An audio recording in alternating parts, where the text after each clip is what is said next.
خوبصورت وقت ہے کہ ہم پھر ایک خاندان کی صورت میں ہم پھر سے اکٹھے ہیں۔ میں شکر گزار ہوں پاسٹر جانسن صاحب کا، تمام کلیسیا کا، جو گائے بگائے یہ موقع ضرور دیتے ہیں کہ ہم مل کر خداوند زندہ خدا کی، اپنے قادر مطلق خدا کی ہم پرستش کر سکیں اور اس کے کلام میں سے بھید کی باتیں اپنی تربیت کے لیے سیکھ سکیں۔ آج جو ٹاپک آپ کے سامنے بیان کیا گیا، فیلئر آف دا فیملی، خاندانوں کی جو وہ ڈکلائن کرتے ہیں، کیوں وہ کامیاب نہیں ہوتے۔ کچھ بڑے اس کہانی کو جب ہم پڑھتے ہیں قضات کی کتاب میں جلادی افتح کے بارے میں، تو اس کہانی سے ہمیں بہت سارے لیسنز ملتے ہیں۔ آج ایک خاندان کی صورت میں ہوتے ہوئے میری بھی یہ ذمہ داری ہے کہ بینگ ہم جب مسیح ہیں، ایماندار ہیں، تو ہم ان لیسنز، ان جو بائبل کی سچائیاں ہیں، ان کے بھیدوں کو جانیں، اور ان کو جانتے ہوئے ہم حقیقت کو جاننے کی کوشش کریں کہ خدا ہمیں ان اپنے کلام کی ان گہری باتوں سے کیا سکھانا چاہتا ہے۔ ہم جانتے ہیں جب قضات کی کتاب کو پڑھتے ہیں تو قضات کی کتاب میں یہ قاضیوں کا دور ہے، اور اس ٹائم پہ بادشاہ کوئی نہیں، لیکن خدا بنی اسرائیل قوم میں قاضی مقرر کرتا ہے، اور قاضی مقرر کرتے ہوئے ہمیں نظر آتا ہے کہ وہ خدا کے احکامات اور اس کی جو شریعت ہے وہ لوگوں تک پہنچاتے ہوئے نظر آتے ہیں۔ اور جب ہم قضات کی کتاب کے 10ویں باب کو پڑھتے ہیں تو ہمیں بڑا واضح طور پر نظر آتا ہے کہ بنی اسرائیل قوم جو ہے وہ پھر سے خداوند سے اس کو چھوڑ کر، انہوں نے خداوند کی حضور بدی کی، اور خداوند کو چھوڑ کے کوئی 7 قسم کے وہاں پہ دیوتا نظر آتے ہیں ہمیں، جن کی وہ پرستش کرنا شروع کر دیتے ہیں، اور زندہ خدا کو وہ اپنے حضور سے اس کی پرستش ختم کر دیتے ہیں۔ اور وہ کیا کرتے ہیں؟ بالیم، مستارات کی، اسی طرح ارام، سیدا، مواب، بنی امون اور فلسطینیوں کے دیوتاؤں کی پرستش شروع کر دیتے ہیں۔ اور جب وہ ایسا کرتے ہیں تو کیا ہوتا ہے کہ خدا ان سے ناراض ہو جاتا ہے۔ آج ہم ایک چھوٹی سی اس پوری، پہلے میں آپ کو حوالہ، آپ کے سامنے کہانی جو ان سی ہے اس کو بیان کروں گا، پھر اس میں سے ہم اپنے لیے تربیت کے لیے کچھ لیسنز ہم لیں گے اس کے لیے۔ تو خداوند ان سے جدا ہو جاتا ہے، خداوند انہیں چھوڑ دیتا ہے، وہ بدی کرتے ہیں، اور پھر کیا ہوتا ہے کہ خدا بنی امون اور فلسطینیوں کو ان پر لے آتا ہے۔ اور جب فلسطین اور بنی امون آ جاتے ہیں، اور خدا کلام میں لکھا کہ ان کے ہاتھ ان کو بیچ ڈالتا ہے، تو پھر 1 سال، بلکہ پھر کلام مقدس میں لکھا ہے 18 سال تک وہ بنی اسرائیل قوم پر ظلم کرتے ہیں۔ اور جب وہ یہ ظلم کرتے ہیں تو ایک وقت آتا ہے کہ 18 سال کے بعد بنی اسرائیل قوم تنگ آ جاتی ہے، اور جب وہ تنگ آ جاتی ہے تو وہ پھر خداوند سے منت کرتے ہیں، لیکن خداوند ان سے گلہ کرتا ہے۔ خداوند کرتا ہے تم نے مجھے چھوڑا ہے، اب جنوں کو تم نے اپنایا انہیں کے پاس جاؤ، انہیں سے اپنی کہ وہ تمہاری حفاظت کریں، تمہیں چھوڑا ہے۔ لیکن بنی اسرائیل قوم کیا کرتی ہے؟ وہ اس سے فریاد کرتی ہے، وہ کہتے ہیں تو اس دفعہ ہمیں اس مصیبت سے نکال، تو ہمارا خدا ہے، تجھے جو اچھا نظر آئے تو وہ ہمارے ساتھ کر، پر آج تو ہم کو چھڑا لے۔ اور پھر وہ کیا کرتے ہیں؟ وہ ایک پریکٹیکل وہاں پر اپنی ایک پریکٹیکل جو ہے وہ کرتے ہیں، اور وہ یہ کرتے ہیں بنی اسرائیل قوم کے اپنے درمیان سے ان تمام معبودوں کو جن کی وہ پرستش کر رہے ہوتے ہیں ان کو اپنے اندر سے درمیان سے نکالتے ہیں، اور وہ خداوند کی طرف راغب ہو جاتے ہیں۔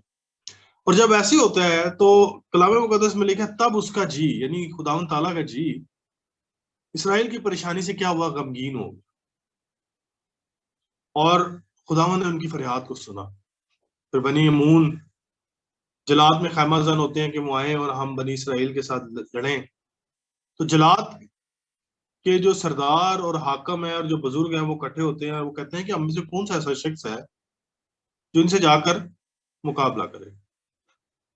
تب 11ویں باب کا ایک آغاز ایک بڑی خوبصورت آیت سے ہوتا ہے، اور اس میں کلام مقدس میں لکھا ہے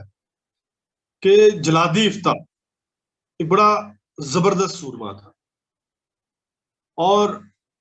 he was a mighty warrior۔ لیکن کلام مقدس ساتھ میں یہ بھی بیان کرتا ہے کہ his mother was prostitute، اس کی ماں جو تھی وہ ایک کسبی تھی، اور وہ کسبی کا بیٹا تھا، اور اس کا جو باپ ہے اس نے بنی اسرائیل قوم سے باہر شادی کی ہوئی تھی، اور جلاد جو تھا اس نے کیا کیا کہ اس کی اور بھی اولاد تھی، لیکن جب افتح بڑا ہوتا ہے تو اس کی جو اولاد ہے جو بنی اسرائیل قوم میں سے تھی، ادھر سے اس کے جو بھائی ہیں وہ اس کو نکال دیتے ہیں، اور وہ کیا کہتے ہیں کہ تجھے ہمارے باپ کے گھر میں سے کوئی کسی قسم کی انہیریٹنس نہ ملے، تجھے کوئی یہاں سے میراث نہ ملے، اور وہ اس کو نکال دیتے ہیں۔ تب کلام مقدس بیان کرتا ہے کہ وہ وہاں سے چلا جاتا ہے اور توب کے ایک شہر میں جاتا ہے، اور وہاں پر جا کر وہ توب کے ملک میں جاتا ہے، اور وہاں پہ جا کر کیا کرتا ہے، اس کے پاس شہدے لوگ جمع ہو جاتے ہیں، جو گینگسٹر ٹائپ کے، جس طرح ایسے لوگ جو دوسروں کے لیے پریشانیاں کریٹ کرتے ہیں، دوسروں کے لیے حالات ناسازگار کرتے ہیں، دوسروں کے لیے مشکلات کھڑی کرتے ہیں، وہ ایسے لوگ اس کے ساتھ جمع ہوتے ہیں، وہ ایک گروہ بناتا ہے۔ اور اگر آج کے کانٹیکسٹ میں دیکھا جائے، میں آپ کے کانٹیکسٹ میں بات کروں تو گینگسٹرز بنا لیتا ہے، گروپ بناتا ہے، اور وہ اپنے ساتھ اس کے وہ چلتے پھرتے ہیں۔ جب بنی اسرائیل قوم کے لوگ آ جاتے ہیں، بنی امون کے لوگ آتے ہیں، تو بنی اسرائیل قوم کے لوگ پریشان ہوتے ہیں۔ تب بزرگ کیا کرتے ہیں، وہ افتح جلادی کے پاس آتے ہیں، وہ جلادی افتح کے پاس آ کر کہتے ہیں کہ تو ہمارا حاکم ہو، اور یہ اسے کہتا ہے، انہیں کہتا ہے کہ تم لوگوں نے مجھے میرے باپ کے گھر میں سے نکال دیا، مجھے میراث نہیں دی، اب تم میرے پاس آ جاتے ہو اور مجھے کہتے ہو کہ تم نے میرے سے دعوت رکھی، اور اب دعوت رکھنے کے باوجود تم آتے ہو اور آ کے مجھے کہتے ہو کہ ہم میری مصیبت میں ہمارا ساتھ دو۔ تو جو جلاد کے سربراہ ہوتے ہیں، بزرگ ہوتے ہیں، وہ اسے کہتے ہیں کہ اگر تو آ اور وہ اسے کہتے ہیں کہ اگر تو آ کر ہماری جنگ لڑے گا تو پھر ہم جو جنگ لڑے گا اس کو کیا کریں گے، اپنا حاکم بنائیں گے۔ تو پوچھتا ہے اگر ایسا ہو تو کیا واقعی تم مجھے ایسا کرو گے؟ تو وہ پھر اسے ایک ایشورنس دیتے ہیں اور کہتے ہیں کہ خداوند ہمارے درمیان گواہ ہو۔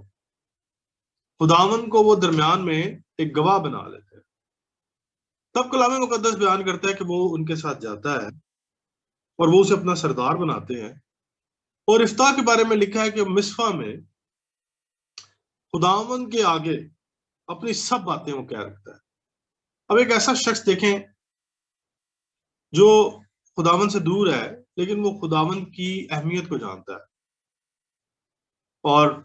وہ خداوند کے سامنے سب باتیں رکھ لیتا ہے۔ پھر وہ بنی امون کو ایک میسج پہنچاتا ہے، اس میسج کے ذریعے سے انہیں کوشش کرتا ہے کہ بات چیت سے جنگ ٹل جائے، لیکن آخرکار جنگ ہوتی ہے۔ تو پھر وہ خداوند سے ایک اور ریکویسٹ کرتا ہے، ایک اور بات کرتا ہے۔ تو کیا کہتا ہے، خداوند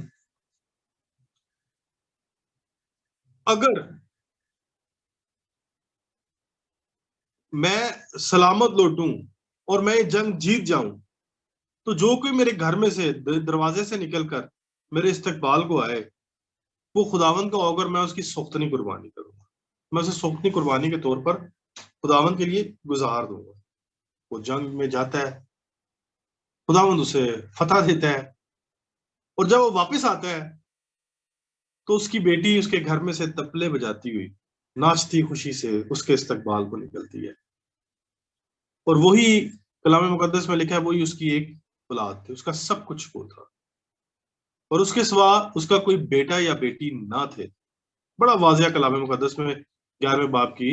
اگر ہم دیکھتے ہیں، اس کے 34ویں آیت، اس کی 35ویں آیت میں تو ہمیں نظر آتا ہے کہ اس کے علاوہ کوئی اور اولاد نہ تھی، اور جب وہ اس کو دیکھتا ہے تو اپنے کپڑے پھاڑ لیتا ہے، کپڑے پھاڑتا ہے اور کہتا ہے کہ میری بیٹی تو نے مجھے پست کر دیا، اور مجھے دکھ دینے والوں میں سے، جس طرح دوسرے جو دکھ دینے والے لوگ ہیں، تو بھی ان میں سے ایک ہے۔ اور پھر اسے کہتا ہے کیونکہ اب میں نے خداوند کو زبان دی ہے، اس لیے میں پلٹ نہیں سکتا۔ اور جب ہم 11ویں باب کو پورا پڑھتے ہیں، اس کی آخری آیات کو لکھا ہے، تو وہ پھر اپنے لیے کچھ 2 ماہ کا وقت مانگتی ہے اور وہ واپس آتی ہے، تو جیسا اس کے ساتھ کہا گیا ویسا ہی ہوا۔ اب یہ کہانی ہے ایک ایسے شخص کی جس نے خداوند کو جانا، اسے کلام کو جانا، لیکن اس نے مکمل طور پر خدا کے کلام کو سمجھنے کو یا اس کی اہمیت کو نہ جانا، اور ایک وقت کیا آیا کہ اس کا جو کچھ تھا اس نے اپنا خاندان ڈبونا پڑا۔ آج کے دور میں بھی میرے اور آپ کے لیے اپنی اولاد سے بڑا غم یا دکھ کوئی نہیں ہوگا، اور اگر کبھی ہمارے ساتھ زندگی میں ایسا واقعہ ہو تو پھر ہم اپنے آپ کو کبھی بھی معاف نہیں کر پائیں گے۔ یہ بندہ جیت کر بھی ہار گیا، یہ بندہ دنیاوی طور پر فتح حاصل کرنے کے باوجود بھی اندر سے ٹوٹ گیا، کیونکہ اس نے اپنا خاندان تباہ کر لیا۔ اور خاندان تباہ کرنے کے پیچھے اس شخص کا جو سب سے بڑا المیہ تھا وہ یہ تھا کہ یہ جذباتی طور پر تو چلا، لیکن یہ خدا کے کلام کو حقیقی طور پر جان نہ سکا۔ آج ہم میں سے بھی بہت سارے ایسے مسیح ہیں۔ تین اہم باتیں اس کہانی سے ہم سیکھتے ہیں۔ پہلی بات کہ خدا اپنے کام اور اپنے کلام اپنی خدمت کے لیے کسی کو بھی کسی بھی جگہ پر استعمال کر سکتا ہے، کیونکہ وہ اومنی پوٹینٹ خدا ہے، قادر مطلق خدا ہے، وہ لامحدود ہے، کوئی اس کی حد نہیں ہے۔ اسے ایک ایسے شخص کو جو کسبی کا بیٹا ہے، جس کے ماں کا کردار ٹھیک نہیں ہے، اور اپنے اگر ہم معاشرے میں دیکھیں تو ہم ایسے بچے کو یا ایسے بچی کو ہم ناجائز اولاد کہتے ہیں، اس شخص کو بھی خدا نے اپنے جلال کے لیے استعمال کیا۔ ایک دفعہ میرے ایک دوست نے میرے سے سوال کیا، اس نے مجھے کہا کہ کیا کوئی ایسا شخص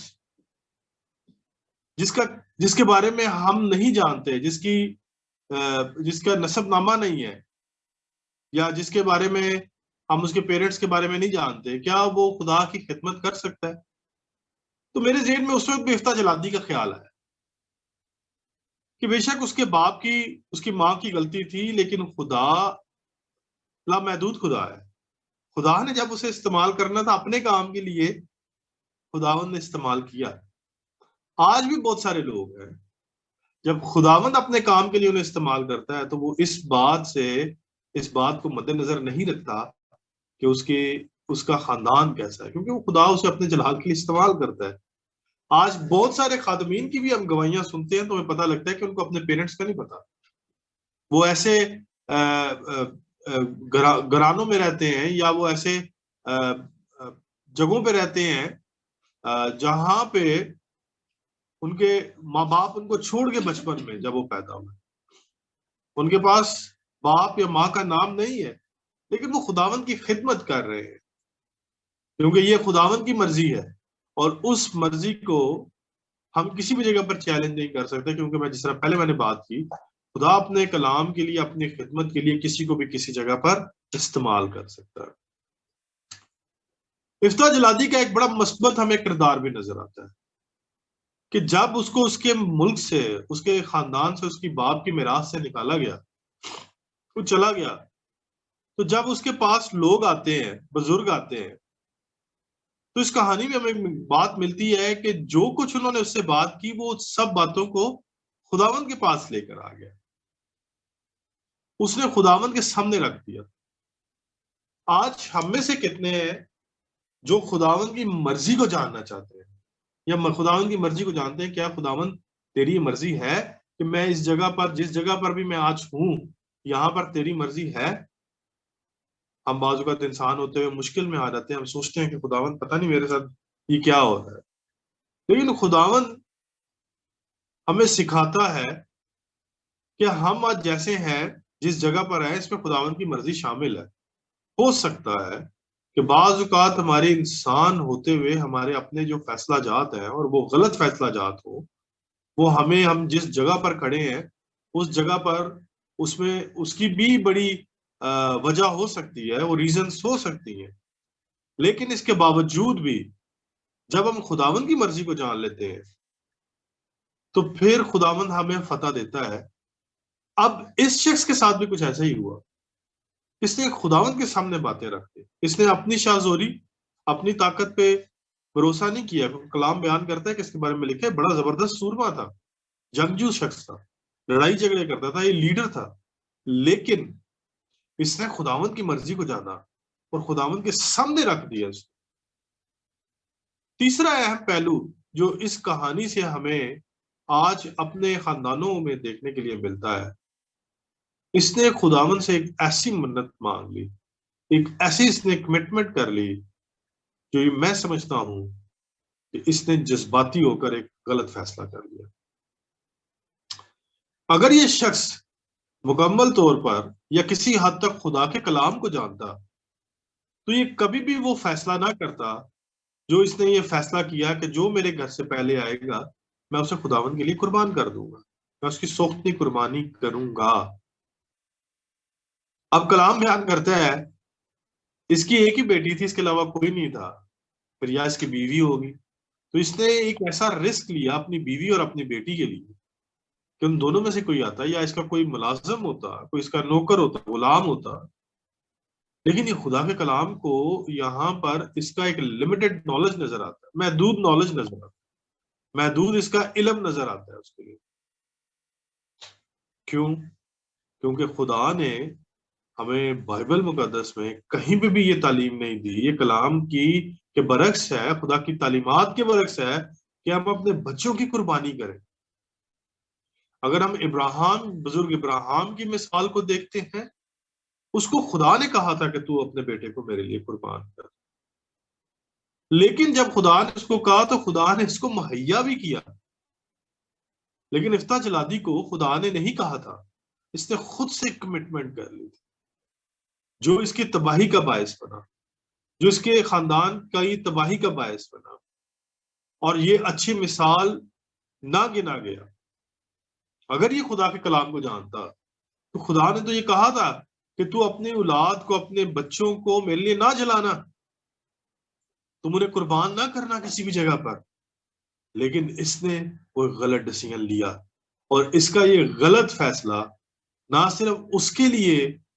اس کی اولاد کے لیے، اس کی بیوی کے لیے، بلکہ پورے خاندان کے لیے ایک تباہی کا باعث بنا۔ آج بھی میرے عزیزو، ہم میں سے بہت سارے ایسے لوگ ہیں جو ان قسم کے فیصلہ جات کو اپنے خاندان میں پرائورٹیز دیتے ہیں، اور جب ان کی ترجیحات اس قسم کی ہوتی ہیں، پھر وہ نہ صرف ان کے لیے، ان کی اولاد کے لیے، بلکہ ان کے خاندانوں کے لیے تباہی کا باعث بنتی ہے۔ آج بہت سارے مسیح لوگ ہیں، اگر ہم دیکھیں وہ روحانی طور پر تو بڑے جوش اور جذبے سے کام کر رہے ہیں، اور ان کا جوش اور جذبہ ہمیں عبادات میں، چرچز میں، بڑے بڑے اجتماع میں بڑا جذبے کے ساتھ نظر آتا ہے، لیکن جب ان کی پریکٹیکل لائف دیکھتے ہیں ہم تو وہ خدا کے کلام سے ناواقف ہوتے ہیں، یا ان کا بڑا محدود خدا کے کلام سے واقفیت ہوتی ہے۔ ہمارے لیے یہ جاننا بڑا ضروری ہے، ہم جوش سے بھی چلیں اور ہم ہوش سے بھی کام لیں۔ ایسا قطعاً نہیں ہے کہ ہم ایک دم ایمان کا قدم ضرور اٹھانا چاہیے، بالکل بزرگ ابراہیم کو خدا نے کہا تو اپنے ناطے داروں کو، اپنے سب رشتہ داروں کو چھوڑ دے جہاں میں تجھے کہہ رہا ہوں، لیکن اگر خدا آپ کو یہ کہہ رہا ہے تو پھر تو اس میں کوئی دو رائے والی بات نہیں ہے، لیکن اس کو جاننا بڑا ضروری ہے کہ یہ خدا کی طرف سے آواز ہے یا یہ میری اپنی انسانی سوچ ہے، میری اپنی انسانی خواہش ہے۔ کیا افتح جلادی کو جب وہ خداوند کے سامنے سب کچھ لے آیا تو آئی بلیو کہ یہ تو ہمیں ایک آیت نظر آ رہی ہے کہ وہ سب کچھ لے کر آیا، لیکن ان بٹوین ایک کنورسیشن ہوئی ہوگی، خدا نے اس کو کچھ سائنس دیے ہوں گے، اشارہ جات دیے ہوں گے، جس پہ خدا نے اس کو انشورنس دی ہوگی ہے، اور اسے یہ انشورنس ملی ہوگی کہ مجھے فتح ملے گی، تبھی تو وہ جنگ کرنے کے لیے گیا، تبھی تو اس نے حاکمیت قبول کی۔ اس کے باوجود بھی اس شخص نے خداوند کی آزمائش کی، اور جب خدا نے اسے کہہ دیا کہ تجھے فتح ملے گی اور اسے انشورنس مل گئی، تو اس نے پھر ایک ایسی مدد مانگی جو اس کے خاندان کے لیے تباہی کا باعث بنے۔ آج مجھے اور آپ کو بھی بڑا ضروری یہ سمجھنے کی ضرورت ہے، ہم جس بھی جگہ پر ہیں، ہم اپنے آپ کو اگر انڈر ایسٹیمیٹ بھی کرتے ہیں تو یہ بات ضرور رکھیے گا، یاد رکھیے گا کہ خدا ہمیں، ہم جس حال میں ہیں، اگر اپنے جلال اپنے کام کے لیے استعمال کرنا چاہتا ہے تو ہل دو، وہ کرے گا، اور وہ اس کے مطابق اپنی مرضی کرے گا۔ خدا کے نزدیک کوئی کام چھوٹا یا بڑا نہیں ہے، خدا کے نزدیک کسی قسم کا کام چھوٹا یا بڑا نہیں۔ خدا کے گھر میں جو لوگ کام کر رہے ہیں، اس کے جو عبادت گاہوں میں، اس کی جو کلیسیاؤں میں کام کر رہے ہیں، وہ جو بھی کام کر رہے ہیں وہ چھوٹا بڑا نہیں۔ کیونکہ اس کا جو ریوارڈ ہے وہ سیم ہے آپ کے لیے. چاہے کوئی چرچ پرپٹ پہ لیڈرشپ کر رہا ہے یا چرچ لیڈرشپ ہے, سینئر پاسٹر ہیں, ان کا کردار, اور ایک عام شخص کا چرچ میں اگر وہ بھی خدمت کر رہے ہیں تو وہ چھوٹی بڑی نہیں, خدا کے گھر میں کام سب عزت و جلال کے لیے. دوسری اہم بات یہ ہے کہ جب بھی اگر خدا آپ کو کوئی کام کہتا ہے تو آپ اسے خداوند کے پاس لے آتے ہیں, پھر اس کی اگر آپ کو ایشورنس ملتی ہے اس پہ شک نہ کریں. لیکن خدا را تیسرا اہم بڑا پہلو امپورٹنٹ ہے کہ اگر آپ خدا سے کوئی منت مانگتے ہیں تو وہ خدا کے کلام کو جانتے ہوئے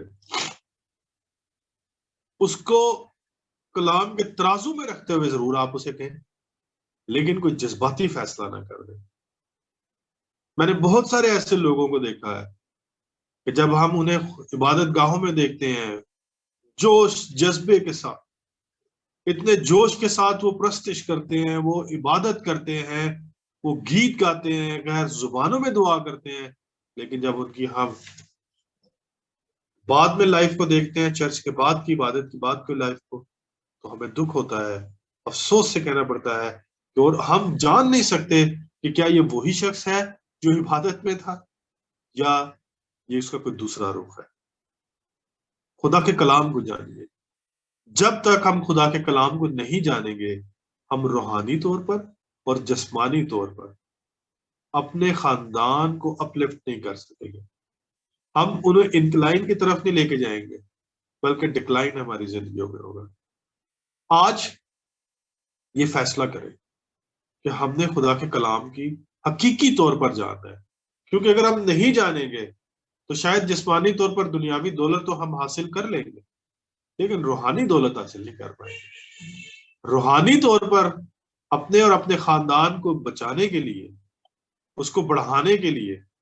ہمیں ضرورت ہے کہ ہم خدا کے کلام کو جانیں, اسے سمجھیں اور اس کے ترازو میں اپنے خاندان کے فیصلے کریں. خداوند آپ کو اور جتنے یہاں پر موجود ہیں اس کلام کے وسیلہ سے برکت دے. آمین. خداوند آپ کے چرچ کو برکت دے. آمین. Thank you so much. God bless you.